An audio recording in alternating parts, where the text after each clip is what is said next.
Hey guys, my name is Sandeep Kesarwani. लेकर आया हूं आप सभी लोगों के लिए स्पेलिंग का एक अगला रूल। ये पर्टिकुलर रूल बहुत ही खास है, बहुत ही काम आने वाला है दोस्तों आप सभी लोगों के लिए। तो आइए चलते हैं। ये रूल है कुछ इस प्रकार से कि the end consonant is usually doubled. जो एंड कॉन्सोनेंट होता है वो यूजुअली डबल्ड हो जाता है। कब?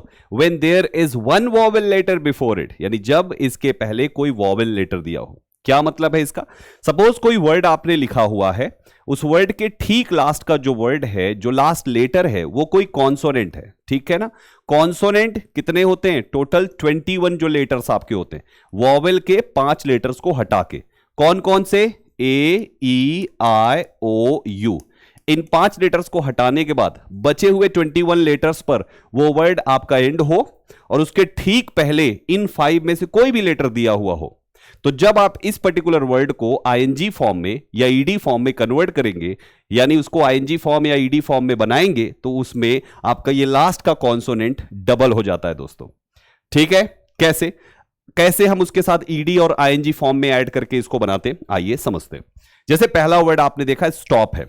स्टॉप का लास्ट लेटर है पी और पी के ठीक पहले यहां पे ओ दिया हुआ है जो कि आपका वॉवेल है। तो आपका ये जो पी है, जब आप इस स्टॉप के साथ ईडी या आईएनजी जोड़ेंगे तो ये पी डबल होके आएगा। तो आप देखो स्टॉप में पी, स्टॉप्ड होने के लिए डबल पी आया और स्टॉपिंग होने के लिए भी पी डबल हो गया यहां पे। दूसरा एग्जांपल स्पॉट है। आप देखो टी के पहले ओ है ना, तो अब आपका ये टी डबल हो जाएगा जब आप ईडी और आईएनजी इसके साथ जोड़ेंगे। तो स्पॉट से स्पॉटेड बन गया और यहां पे स्पॉटिंग बन जाता है। तीसरा वर्ड है एडमिट।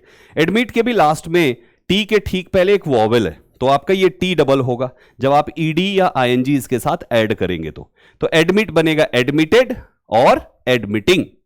चौथा एग्जांपल है रिग्रेट। रिग्रेट के टी के ठीक पहले देखो ई दिया हुआ है जो कि एक वॉवेल है। अब आप ईडी या आईएनजी जोड़ेंगे तो टी डबल होता है। कैसे? रिग्रेटेड और रिग्रेटिंग बन गया ना।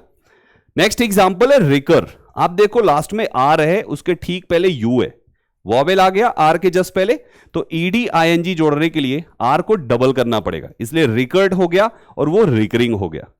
नेक्स्ट वर्ड है आपका प्लान। आप देखो प्लान के एन के लास्ट में, एन के जो लास्ट पार्ट है उसके ठीक पहले ए दिया हुआ है। अब आपको एन डबल करना है ईडी आईएनजी जोड़ने के लिए।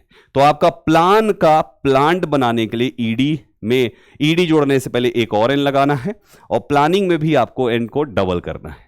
तो ये हो गया आपका कंप्लीट रूल इसका। जब हम वॉवेल पर, वॉवेल कॉन्सोनेंट के ठीक पहले आने पर एंड में उस कॉन्सोनेंट को डबल करते हैं, राइट? इसमें कुछ एक्सेप्शन है। एक्सेप्शन क्या है? कुछ ऐसे वर्ड्स है जिसमें यह रूल बिल्कुल भी लागू नहीं होता, मतलब हम लास्ट लेटर को डबल नहीं करते। यही इसका एक्सेप्शन है, यही इसका अपवाद है। जैसे एग्जांपल के तौर पे सफर है, SUFFER, सफर, राइट? तो सफर को जब हमने ईडी बनाया तो आप देखो आर के पहले वॉवेल है बट आर डबल नहीं किया, हमने केवल सफर्ड लिखा है दोस्तों और वहां पे सफरिंग रखा। ठीक। दूसरा एग्जांपल बेनिफिटेड। तो बेनिफिटेड में भी आप देखिए बेनिफिट यहां तक बना, अब टी के पहले वॉवेल है बट टी डबल नहीं हुआ, एज इट इज रहा, बेनिफिटेड हो गया और वो बेनिफिटिंग हो गया। तीसरा है ऑफर्ड। तो ऑफर शब्द यहां पे था, आप देखो आर को सिंगल ही रखा गया यहां पर भी और यहां पर भी। नेक्स्ट है डिफर्ड। यहां पे भी देखिए आर को सिंगल ही रखा गया और यहां पर भी आर को सिंगल ही रखा गया। एक लास्ट एग्जांपल आपका फोकस्ड। फोकस में एस को देखिए सिंगल ही रखा गया और फोकसिंग में भी एस को सिंगल ही रखा गया। ये इसका अपवादित कॉन्सेप्ट है, अपवादित वर्ड्स है। बाकी जो कॉन्सेप्ट है वो मैंने आपको इसकी पिछली स्लाइड में समझा ही दिया। आई होप आपको ये कॉन्सेप्ट समझ में आ गया कि किस तरीके से आप वर्ड्स को आईएनजी फॉर्म में या तो थर्ड फॉर्म में कन्वर्ट करते हैं, आईएनजी फॉर्म या ईडी को लगा के। क्लास आपको इंटरेस्टिंग लगी तो बने रहिए हमारे साथ इस प्रकार के इंटरेस्टिंग वीडियोस को देखने के लिए। Thank you very much.